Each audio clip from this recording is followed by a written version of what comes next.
السلام عليكم ورحمة الله وبركاته.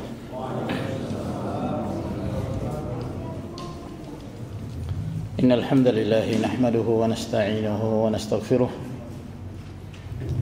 ونعوذ بالله من شرور أنفسنا ومن سيئات أعمالنا. من يهده الله فلا مضل له ومن يضلل فلا هادي له. وأشهد أن لا إله إلا الله وحده لا شريك له. وأشهد أن محمدا عبده ورسوله. يا أيها الذين آمنوا اتقوا الله حق تقاته ولا تموتن إلا وأنتم مسلمون.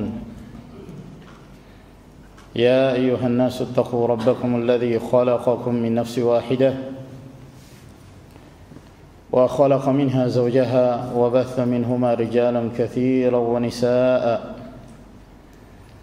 واتقوا الله الذي تساءلون به والأرحام إن الله كان عليكم رقيبا. يا أيها الذين آمنوا اتقوا الله وقولوا قولا سديدا يصلح لكم أعمالكم ويغفر لكم ذنوبكم ومن يطع الله ورسوله فقد فاز فوزا عظيما. أما بعد فإن خير الكلام كلام الله عز وجل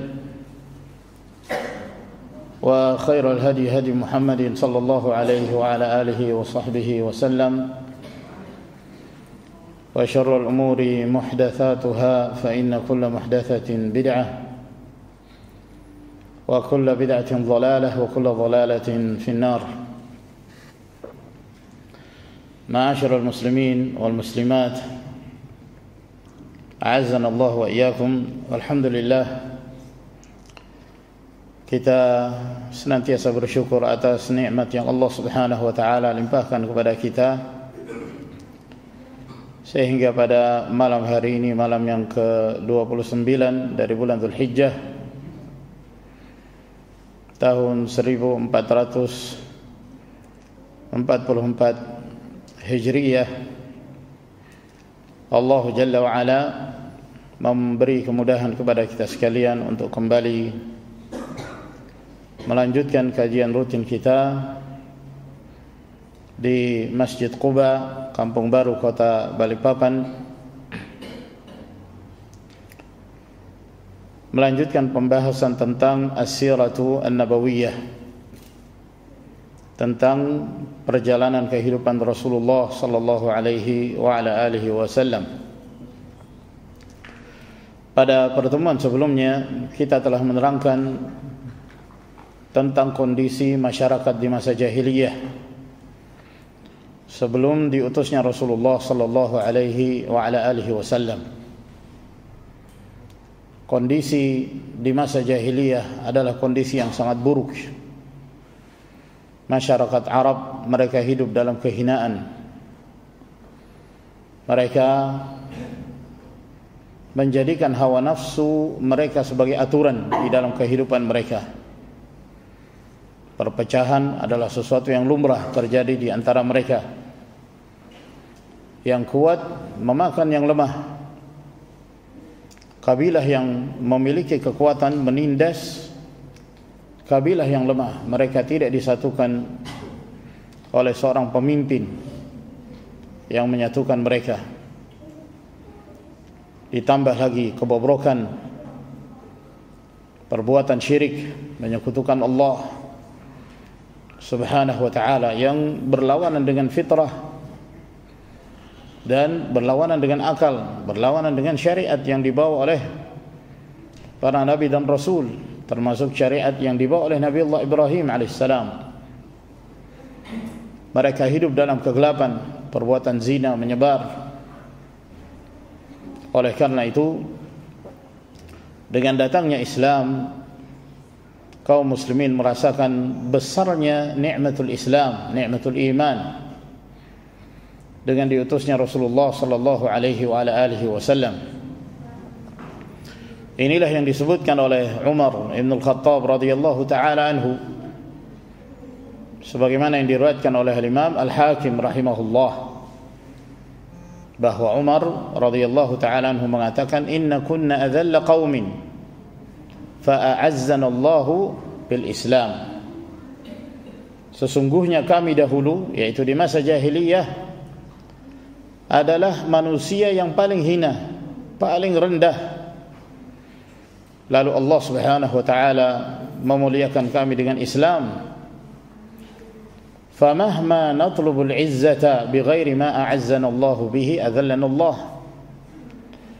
Kapan kami mencari sebuah kemuliaan dengan selain dari apa yang Allah Subhanahu wa taala muliakan kami dengannya, niscaya Allah menghinakan kami. Tidak ada izzah kecuali dengan Islam. Tidak ada kemuliaan, keagungan kecuali dengan syariat yang diturunkan oleh Allah Subhanahu wa taala kepada Rasulnya sallallahu alaihi wa alihi wasallam. Maka di tengah-tengah masyarakat yang penuh dengan kesesatan dan penyimpangan, kebobrokan moral, hidup dalam kegelapan, maka Allah Subhanahu wa taala memunculkan cahaya di tengah-tengah mereka, yang diawali dengan lahirnya seorang hamba Allah Subhanahu wa taala yang nantinya menjadi utusan Allah, menjadi khatamul anbiya wal mursalin, yang diutus ke tengah-tengah manusia untuk mengajak mereka kembali kepada jalan Allah Subhanahu wa taala. Beliau adalah Rasulullah Muhammad bin Abdullah sallallahu alaihi wa ala alihi wasallam. Kapan beliau dilahirkan? Yang disebutkan dalam hadis yang sahih yang diriwayatkan oleh Imam Muslim rahimahullah, bahwa Rasulullah sallallahu alaihi wasallam lahir pada hari Senin. Hal ini disebutkan dalam hadis Abu Qatadah Al-Ansari radhiyallahu anhu,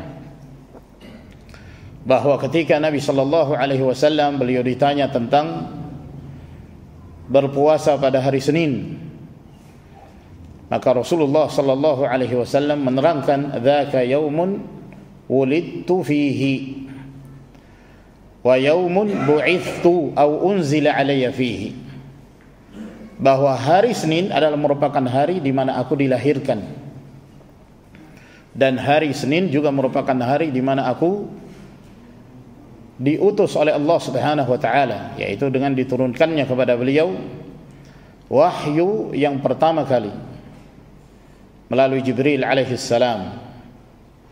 Itu juga terjadi pada hari Senin. Maka hadis yang sahih ini menerangkan kepada kita bahwa tidak diragukan tentang hari kelahiran Nabi sallallahu alaihi wasallam pada hari Senin. Namun pada tanggal berapa dari bulan Rabi' al-Awwal, para ahli sejarah mereka menyebutkan, dan itulah yang masyhur yang diriwayatkan dari para ulama salaf, bahwa Rasulullah sallallahu alaihi wasallam lahir pada bulan Rabi' al-Awwal, pada bulan Rabi' al-Awwal. Namun yang menjadi perselisihan di kalangan para ahli sejarah, pada tanggal berapa beliau lahir, terjadi khilaf.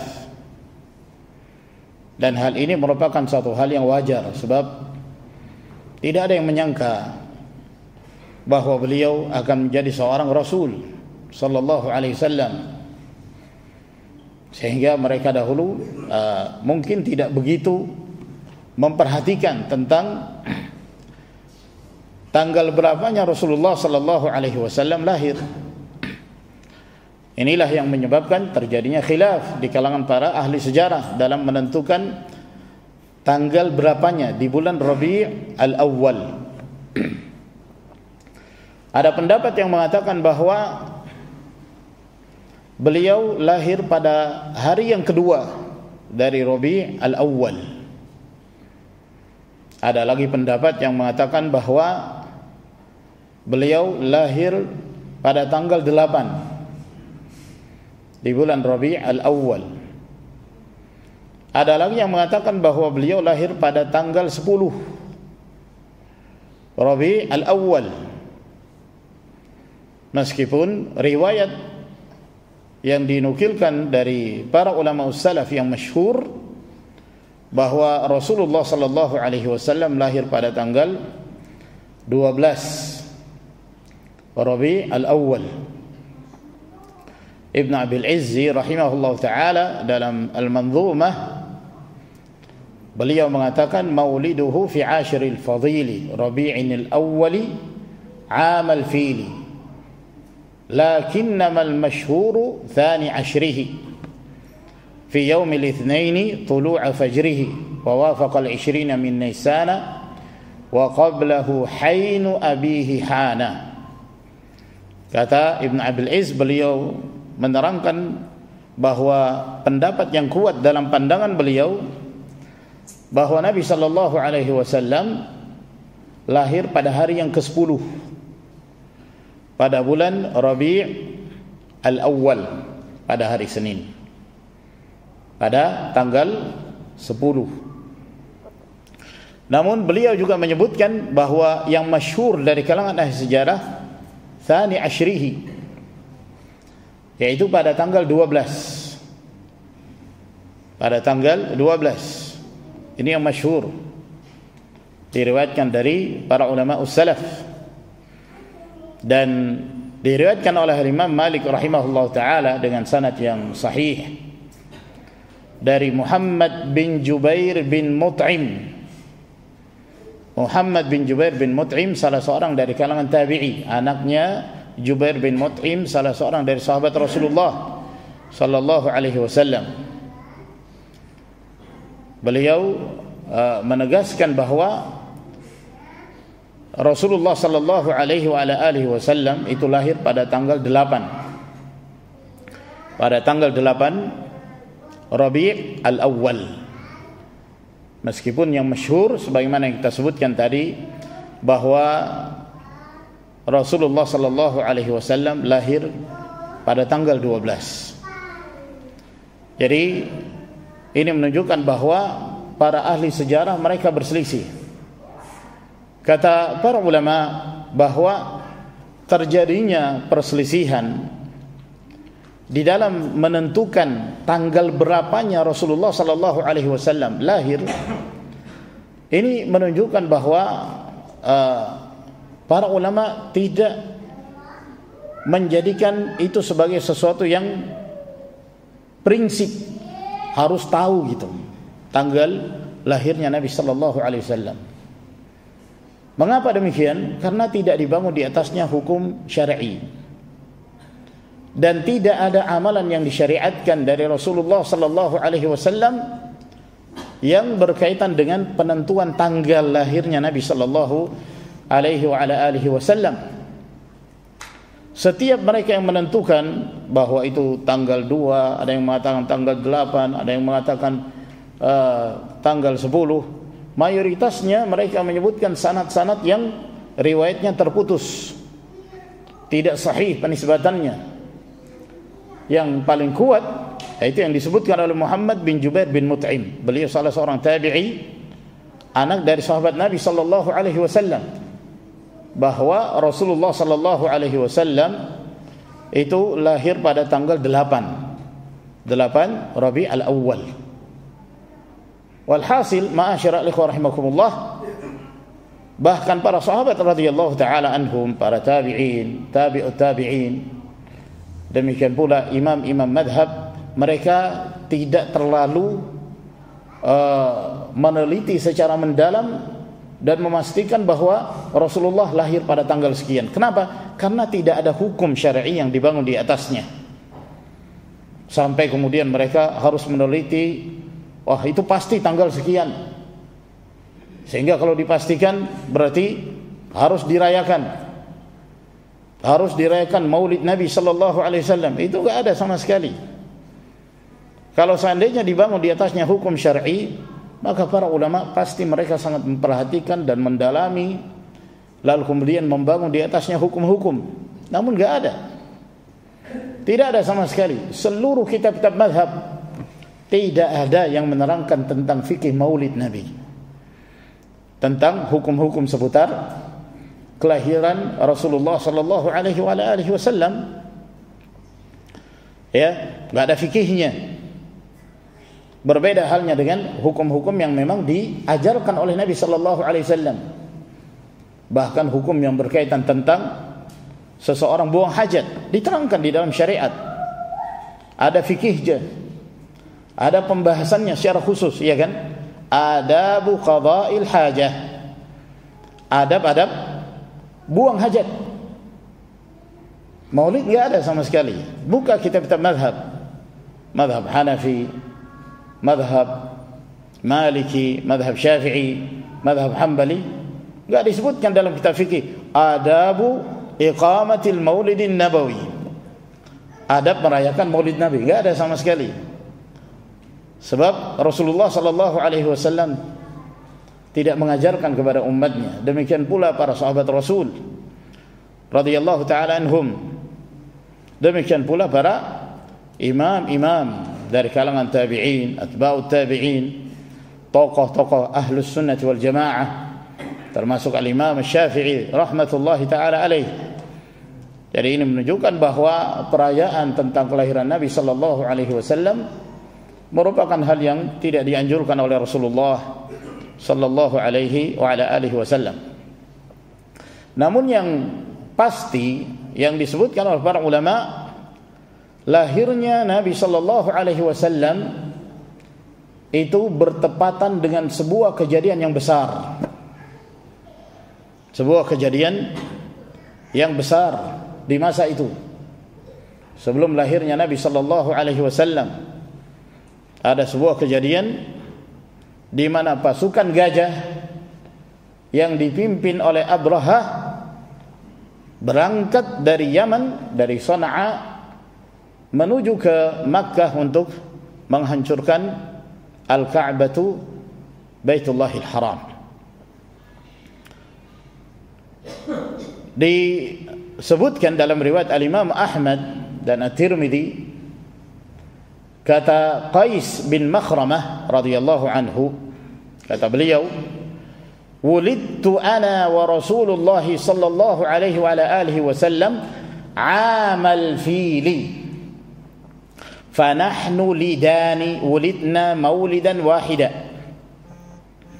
Kata Qais bin Makhramah, aku dilahirkan bersama Rasulullah sallallahu alaihi wasallam itu pada tahun gajah.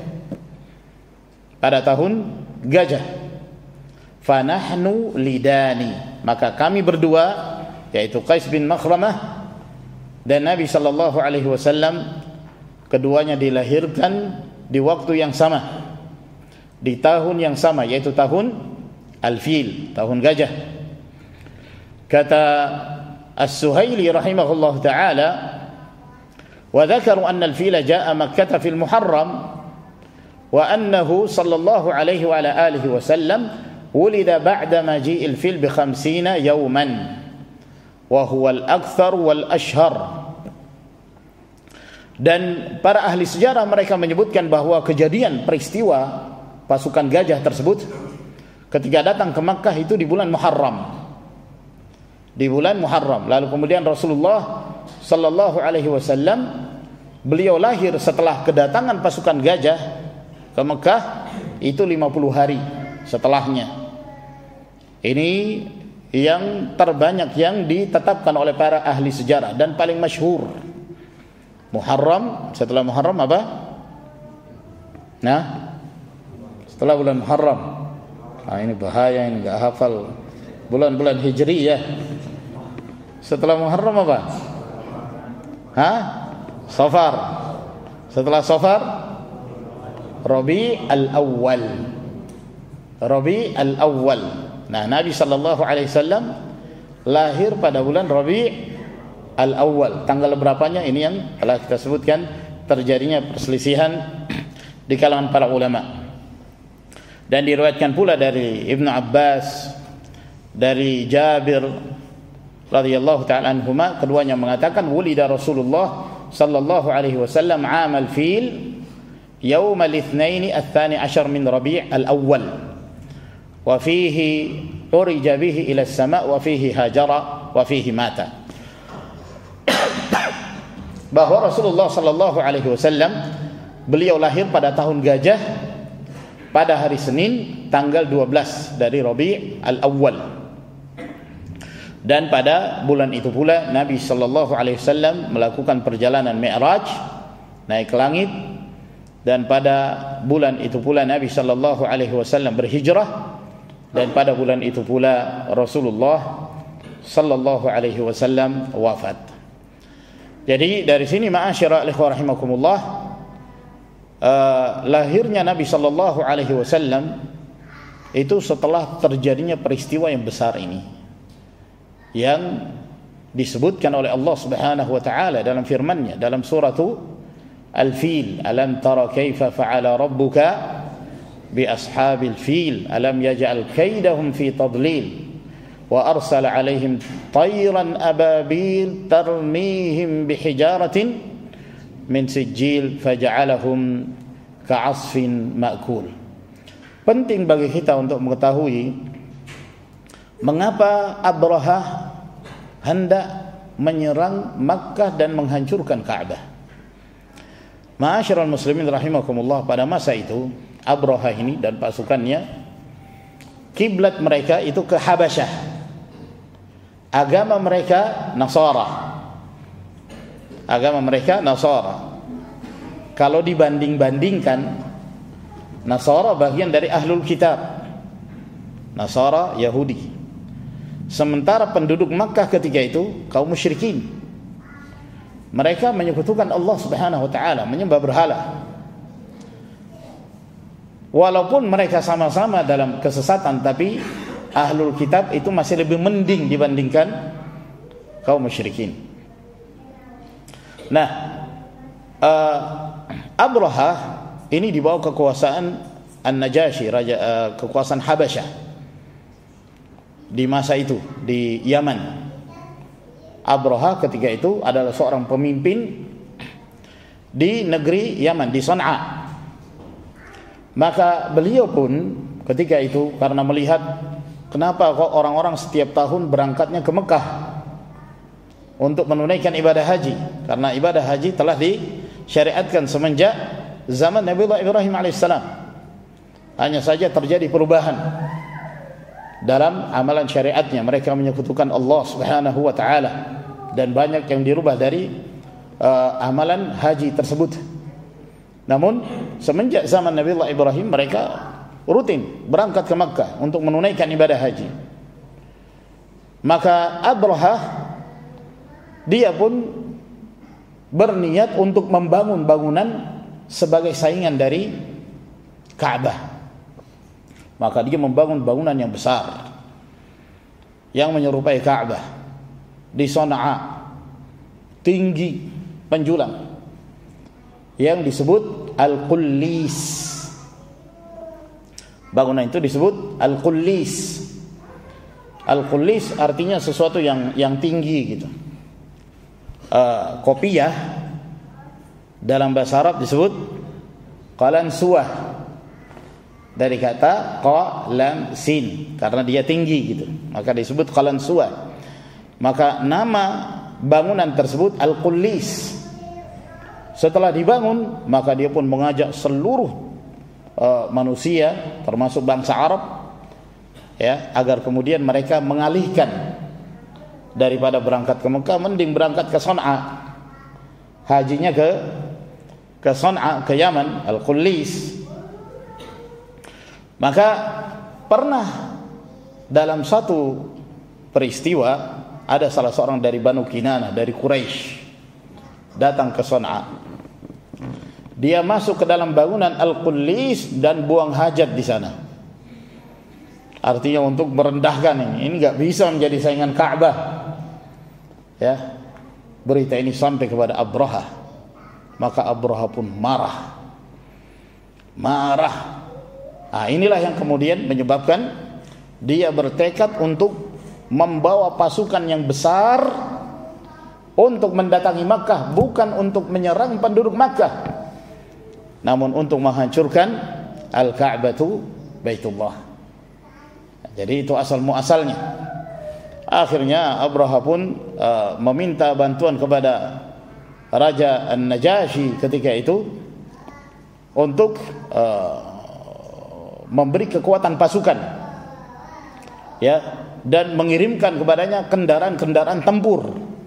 Nah, termasuk yang diberikan ketika itu beberapa ekor gajah yang dikendarai oleh para petinggi, ya, untuk berangkat dalam pasukan yang besar tersebut. Termasuk si Abraha ini juga mengendarai gajah ketika itu, dan disebutkan gajah Abraha itu bernama Mahmud. Afan kalau ada yang namanya Mahmud, kebetulan aja, ya, nama gajahnya Mahmud.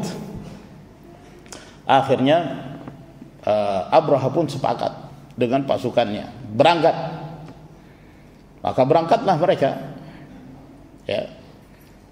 Maka pada saat mereka telah mendekati kota Makkah, ketika itu berada di wilayah Muzdalifah. Siapa yang pernah mungkin berangkat ke Makkah menunaikan haji atau umrah, yang kita kenal dari masyair haji itu ada Arafah, ada Muzdalifah, ada Mina. Mina baru Makkah. Nah, antara Muzdalifah dan Mina itu enggak nyambung, ada jeda. Ada jeda antara Muzdalifah dan Mina. Kata para ulama, jedanya itu ramya bihajar, seperti seorang melempar batu kurang lebih 30 meter. Jadi batas Muzdalifah berakhir, ya, sebelum masuk ke wilayah Mina kurang lebih 30 meter, itu lembah. Lembah yang disebut Wadi Muhassir, yang dikenal sekarang ini dengan sebutan Wadi Muhassir. Itu antara Muzdalifah dan Mina. Dia enggak termasuk dalam wilayah Mina, juga tidak termasuk dalam wilayah Muzdalifah. Itu lembah Wadi Muhassir. Nah, pasukan Abraha sampai di sana dan beristirahat di tempat tersebut, ya. Dan sempat ketika itu Abraha memerintahkan untuk merampas onta-onta peliharaan penduduk Mekah ketika itu, termasuk onta-onta peliharaan Abdul Muttalib, kakeknya Rasulullah sallallahu alaihi wasallam. Ya, itu diambil, dirampas oleh pasukan Abraha ini. Lalu kemudian Abraha pun mengutus sebagian pasukannya untuk masuk ke Mekah dan tanyakan kepada mereka, siapa orang mulianya Mekah, siapa yang orang paling terpandang di Mekah itu, ya, sampaikan kepadanya, sampaikan kepada orang yang dimuliakan ini, orang yang paling terpandang ini, bahwa saya datang bukan untuk memerangi mereka, bukan untuk memerangi penduduk Makkah, namun saya datang untuk menghancurkan rumah itu, bangunan itu, yaitu Al-Ka'bah, Baitullah. Maka berangkatlah di utusan ini. Akhirnya dia masuk ke Mekah, lalu kemudian dia bertemu dengan Abdul Muttalib Ibn Hashim, kakek dari Rasulullah sallallahu alaihi wasallam. Lalu dia pun mengatakan bahwa sang raja mengirim aku kepadamu untuk memberitakan padamu bahwa beliau datang bukan untuk memerangi kalian. Beliau datang bukan untuk memerangi kalian. Beliau datang untuk menghancurkan bangunan ini, yaitu Al-Ka'bah. Setelah dia menghancurkan bangunan ini, maka dia akan kembali. Dia tidak memerangi kalian. Kata Abdul Muttalib, "Ma lahu 'indana qital wa ma lana bihi yad." Ya, kami juga tidak punya kekuatan untuk berperang. Kami tidak punya persiapan. Dan apabila beliau hendak datang untuk menghancurkan bangunan ini, ya kami biarkan. karena kami tidak punya kekuatan. Namun ketahui bahwa ini adalah Baitullah, ini rumah Allah Subhanahu wa taala. Ini adalah rumah suci. Ini adalah bangunan yang dibangun oleh Khalilullah Ibrahim alaihissalam. Ya. Apabila Allah Subhanahu wa taala yang mencegah untuk dihancurkan, maka memang ini Baitullah. Ini tempat yang disucikan oleh Allah Subhanahu wa taala. Ya. Namun apabila Allah Subhanahu wa taala membiarkan untuk dihancurkan, kami tidak punya kekuatan untuk menghalangi dan melindungi.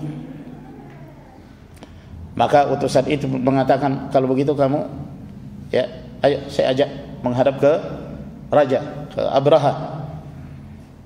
Akhirnya diajaklah Abdul Muttalib untuk menemui Abraha. Ketika baru datang, terlihat Abdul Muttalib ini punya kewibawaan gitu. Ya, akhirnya Abraha kagum kepadanya dan memuliakannya. Lalu didatangkanlah penerjemah. Ya, bahasanya kan bukan bahasa Arab, dari pasukan Abraha. Lalu dikatakan kepadanya, apa keperluanmu kepada sang raja? Yani Abraha bertanya kepada Abdul Muttalib melalui penerjemah ini, katakan kepadanya, apa keperluan bertemu denganku, dengan Abraha? Maka kata Abdul Muttalib, hajati ayyarudda alayya mi'atai ba'ir asabaha. Keperluanku untuk bertemu Abraha agar dia mengembalikan 200 ekor unta yang diambilnya. Dia hanya ingin dia mengembalikan 200 ekor unta yang dirampasnya. Maka kata Abraha, tadinya saya kagum kepadamu ketika engkau datang, baru datang, dan aku melihatmu, aku memuliakan kamu, aku kagum kepadamu. Namun sekarang saya menganggap kamu tidak punya nilai di hadapanku. Kamu datang ke sini bukan untuk membela keyakinanmu. Kamu datang ke sini bukan untuk membela agamamu dan agama nenek moyangmu. Saya ini datang untuk menghancurkan bangunan yang kamu sucikan itu loh. Ya. Kok kamu datang ke sini untuk minta unta? Ya. Jadi dalam pandangan Abraha, ya kamu ini kok datang ke sini untuk minta apa yang menjadi kepemilikan, bukan untuk membela agama kamu, membela keyakinan kamu. Ya. Kalau begitu, mulai sekarang nggak usah kamu ngobrol dengan saya. Ya. Kalau kamu butuh unta-unta itu, kasih unta-unta ini. Maka kata Abdul Muttalib, ana rabbu hadhil ibil, wa li hadzal bait rabbun sayamna'uhu. Adapun unta-unta ini, memang ini adalah milik saya. Adapun bait, bangunan itu, Baitullah itu, Al-Ka'bah itu ada pemiliknya. Dan pemiliknya itulah yang akan mencegah kamu. Pemiliknya itulah yang akan mencegah kamu. Maka akhirnya Abraha pun tetap bertekad untuk menghancurkan bangunan tersebut. Setelah dia mengambil unta-unta yang dirampas oleh pasukan Abraha tersebut, maka dia segera masuk ke dalam kota Makkah dan memberitakan kepada masyarakat Quraisy bahwa pasukan tersebut akan memasuki Makkah dan akan menghancurkan Ka'bah. Maka beliau memerintahkan kepada masyarakat Quraisy untuk menyebar, tinggalkan kota Makkah, lari ke lembah-lembah, lari ke bukit-bukit, khawatir jangan sampai ketika mereka masuk lalu kemudian menemui penduduk Makkah, maka mereka pun akan melakukan tindakan penganiayaan. Maka pada saat itulah Abdul Muttalib berdoa kepada Allah Subhanahu wa taala untuk memberikan perlindungan kepada Baitullah. Walhasil setelah itu Abraha bersiap-siap untuk menyerang Al-Ka'bah. Nah, kondisi hewan-hewan yang dijadikan sebagai kendaraan, yaitu gajah-gajah tersebut, itu dalam kondisi beristirahat. Jadi dia sedang menderung gitu, sedang duduk istirahat. Ketika Abraha bersiap-siap untuk mengarahkan gajah-gajah ini menuju ke Mekah, setiap kali diarahkan ke Mekah, maka dia enggak mau berdiri. Dia tetap duduk, ya. Ini kendaraan gajah besar, enggak bisa dipaksa untuk berdiri kan, enggak bisa. Ya. Enggak bisa sama sekali. dipukul ya, bagian belakangnya dipukul. Gimana caranya supaya dia bisa berdiri mengarah ke Mekah? Gak bisa, gak mau dia. Namun ketika diarahkan ke tempat yang lain, diarahkan ke kanan, diarahkan ke kiri, itu sampai berlari gajah ini.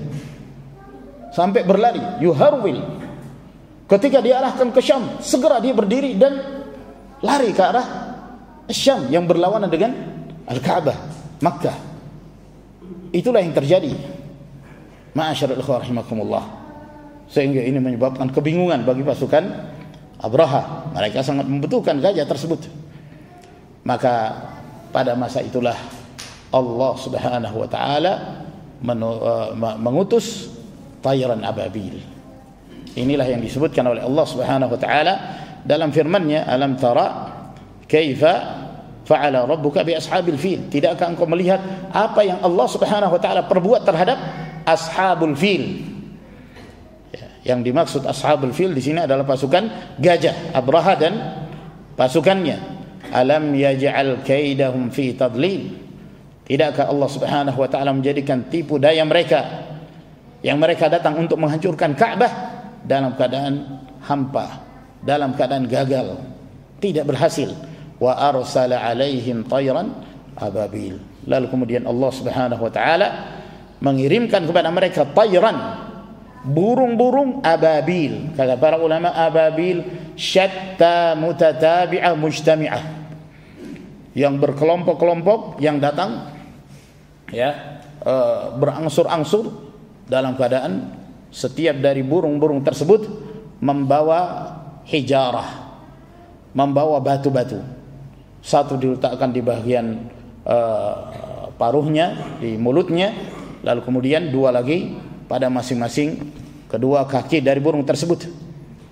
Ya, lalu kemudian tarmihim, melempar pasukan Abraha tersebut, faja'alahum ka'asfin ma'kul, lalu kemudian menjadikan mereka seperti daun-daun yang dimakan ulat, hancur lebur. Ya, bahkan mereka tidak sempat untuk kembali ke Sana'a, kembali ke Yaman, dalam keadaan Abraha telah dibinasakan oleh Allah Subhanahu wa ta'ala dalam perjalanannya. Al-Hafidh Ibn Katsir rahimahullah, ketika beliau menyebutkan apa korelasi antara kejadian Abraha, pasukan Abraha ini dengan lahirnya Rasulullah sallallahu alaihi wasallam, kata beliau, hadhihi minan ni'am allati imtanna Allah biha ala Quraisy fima sarafa anhum min ashabil fil الذين كانوا قد عزموا على هدم الكعبة ومحو أثرها من الوجود فأبادهم الله وأرغم آنافهم وخيب سعيهم وأضل عملهم وردهم بشر خيبة. Ini termasuk diantara nikmat yang Allah Subhanahu wa taala berikan kepada masyarakat Quraisy. Ketika Allah Subhanahu wa taala memalingkan dari mereka keinginan dari pasukan gajah untuk menyerang Ka'bah dan menghancurkan Ka'bah, yang mana mereka pada saat itu bertekad untuk menghancurkan dan merobohkan Ka'bah sampai ke bagian bawahnya, sampai dasarnya ingin dihancurkan oleh mereka. Lalu Allah Subhanahu wa taala membinasakan mereka dan menjadikan upaya mereka menyebabkan kerugian dan menyesatkan amalan mereka dan mengembalikan mereka dalam keadaan buruk, dibinasakan oleh Allah Subhanahu wa taala. Kata beliau, wa kanu qauman nasara. Mereka ini pasukan Abraha, mereka adalah Nasara, orang-orang yang berada di atas keyakinan Ahlul Kitab dari Bani Israel. Wa kana dinuhum idzaka aqrab halan mimma kana alaihi Quraisy min ibadati al-awthan. Yang pada masa itu agama Nasara itu masih lebih mending, masih lebih mendekati kebenaran dibandingkan keyakinan kaum Quraisy yang mereka jelas-jelas menyembah patung-patung, menyembah berhala. Namun mengapa Allah Subhanahu wa taala memberi pertolongan kepada masyarakat Quraisy dan membinasakan kaum Nasara ketika itu? Kata beliau, walakin kana hadha min babil irhas wat tawti'ah lima ba'athi Rasulillah sallallahu alaihi wasallam. Ini adalah merupakan muqaddimah, permulaan, ya, Seakan-akan ini adalah merupakan batu pijakan pertama untuk menerangkan akan lahirnya seorang yang akan diutus oleh Allah Subhanahu wa taala, seorang yang mulia yang menjadi utusan Allah Subhanahu wa taala untuk menyeru kepada umat ini agar mereka kembali kepada tauhidullah. Fa innahu fi dzalikal 'am wulida ala asharil aqwal. Maka pada tahun itulah, pada peristiwa gajah itulah beliau pun dilahirkan. Menurut pendapat yang paling masyhur, seakan-akan kejadian ini, seakan-akan peristiwa ini, kata Al-Hafidz Ibnu Katsir, seakan-akan mengatakan lan nansurkum ya ma'syar Quraisy 'alal habasyah li khairiyatikum 'alaihim. Kami tidak memberikan pertolongan kepada kalian wahai masyarakat Quraisy dan menghancurkan kelompok atau pasukan Al-Habasyah karena kalian lebih baik agamanya daripada mereka. Bukan karena itu. Bukan karena itu. Bukan karena kelebihan masyarakat Quraisy, karena keyakinan mereka, karena apa yang mereka lakukan. Mereka menyekutukan Allah Subhanahu wa taala.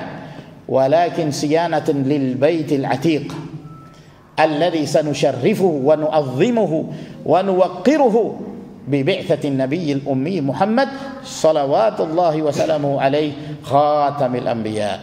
Akan tetapi kejadian ini tujuannya adalah untuk memelihara Baitullah, yang mana Baitullah akan kami muliakan, akan kami agungkan dengan diutusnya An-Nabi Al-Ummi Muhammad sallallahu alaihi wa ala alihi wasallam sebagai penutup para nabi dan rasul.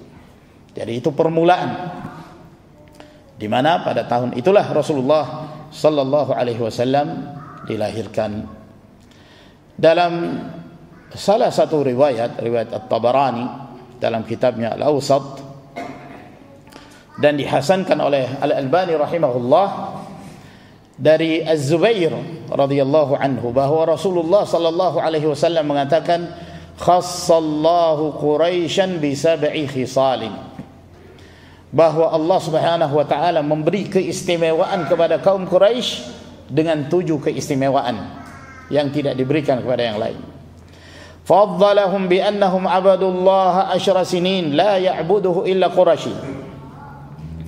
Allah Subhanahu wa taala memberi keistimewaan kepada mereka karena mereka menyembah kepada Allah selama 10 tahun, yang pada masa itu tidak ada yang menyembah Allah kecuali orang Quraisy. Terjadi selama 10 tahun. Wa faddalahum bi annahum nasarahumullahu 'alal fil wa hum musyrikun. Dan Allah Subhanahu wa taala memberi kemuliaan kepada kaum Quraisy ketika Allah memberikan pertolongan kepada mereka dengan menghancurkan pasukan gajah dalam keadaan kaum Quraisy ketika itu musyrik, menyekutukan Allah Subhanahu wa taala. Wa faddalahum bi annahum nazalat fihim surah minal Qur'an lam yadkhul fihim ghairuhum. Demikian pula Allah Subhanahu wa taala mengistimewakan kaum Quraisy karena telah diturunkan kepada mereka berkaitan tentang mereka masyarakat Quraisy satu surah dari Al-Qur'an yang tidak disertakan kaum yang lain, khusus menerangkan tentang Quraisy. Surah apa itu? Li'ilafi Quraisy ilafihim rihlatash shita'i was-saif falyabudu rabb hadzal bait. Surah ini khusus menerangkan tentang Quraisy, tentang perjalanan mereka dalam berdagang ke negeri Yaman, ke negeri Syam, dalam keadaan mereka dimuliakan oleh bangsa Arab ketika itu. Ya, masyarakat Quraisy dari semenjak zaman jahiliyah itu dihormati karena mereka adalah penunggu Baitullah. Mereka tinggal di Makkah sehingga mereka dihormati oleh seluruh bangsa Arab, sehingga mereka aman dalam perjalanan. Mereka mau ke negeri Syam, mereka berangkat ke negeri Yaman, terserah mereka. Orang-orang kalau mengetahui oh ini dari Quraisy, dihormati, dibiarkan. Ya, dalam keadaan kondisi ketika itu siapa yang kuat dia menang. Begal terjadi di mana-mana. Padahal tidak ada hukum, enggak ada penguasa yang menyatukan mereka, yang memberikan perlindungan kepada mereka. Artinya seorang ketika melakukan perjalanan safar pada masa itu dalam kondisi membahayakan, ya. Banyak begal. Tapi masyarakat Quraisy dihormati. Setiap mereka melakukan perjalanan dagang, berangkat ke negeri Syam misalnya, lalu mereka bertemu dengan orang-orang yang biasanya mengganggu, melakukan begal, itu mereka biarkan. Oh, ini dari Quraisy, dihormati. Nah, ini termasuk di antara kelebihan bangsa Quraisy. Wa faddalahum bi anna fihim an-nubuwah wal khilafah. Dan termasuk Allah Subhanahu wa taala mengistimewakan masyarakat Quraisy bahwa di tengah-tengah mereka ada kenabian. Diutus seorang nabi, yaitu Rasulullah sallallahu alaihi wasallam yang berasal dari Quraisy. Wal khilafah, demikian pula kaitannya dengan khilafah. Kata Nabi alaihi salatu wassalam, al-a'immatu min Quraisy. Yang berhak untuk menjadi imam, yang berhak untuk menjadi khalifah itu dari Quraisy. Selama ada kaum Quraisy, maka Quraisy yang berhak untuk menjadi khalifah. Wal hijab was siqayah, demikian pula yang berkaitan dengan kepengurusan Ka'bah, yang berhak untuk mengurusinya adalah mereka dari keturunan Quraisy. Ini adalah merupakan keistimewaan yang Allah Subhanahu wa taala berikan kepada masyarakat Quraisy. Sampai di sini ma'asyara ikhwan rahimakumullah. Semoga apa yang kita pelajari memberi faedah kepada kita sekalian dan menambah wawasan kita tentang sirah Rasulullah sallallahu alaihi wa ala alihi wasallam. Semoga memberi manfaat kepada kita sekalian. Wa akhiru da'wana alhamdulillahi rabbil alamin. Wa sallallahu ala nabiyyina Muhammad wa ala alihi wa sahbihi wa sallama tasliman katsira. Wassalamu alaikum warahmatullahi wabarakatuh.